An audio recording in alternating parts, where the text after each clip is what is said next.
من الشيطان الرجيم. بسم الله الرحمن الرحيم.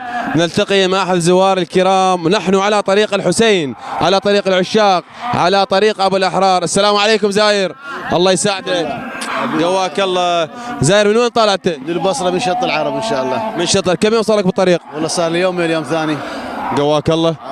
كل ان شاء الله موفقين وهنيئا لكم هذه الخطوات.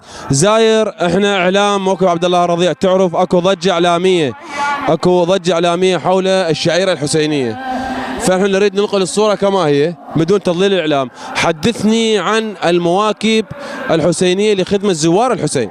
والله المواكب الحسينيه اللي احنا مشينا من البصره لحد الان، احنا اهلي بيخابرون يقول انت وين؟ اقول ما انا بجنه الحسين. لان جنه الله سبحانه وتعالى اعظم من هاي الجنه، بجنه الحسين. انا قلت لهم يخابرون، اقول لهم امي وابوي ما دوروني مثل ما دارين المواكب الموجوده بالشارع، ونعم الله عليهم جزاهم الله خير الجزاء بهذا الخدمه العظيمه.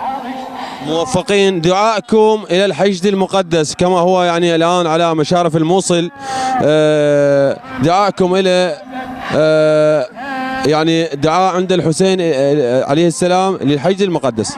اللهم انصر المجاهدين على في جبهات القتال، وارحم شهدائنا وشافي جرحانا، ووفق علماءنا لخدمة الإسلام، ووفقنا لخدمة أبا عبد الله الحسين. والله يوفقكم إن شاء الله وينصركم إن شاء الله، ومن أحسن إلى أحسن، لتطور بعد أحسن في المشاية إن شاء الله. موفقين إن شاء الله زاير، وجعلك الله من زوار الحسين. موفقين، هنيئا لكم هذه الخطوات. من هنا من موكب عبد الله الرضيع للإعلام، متحدثكم مسلم الأسدي، لنا عودة.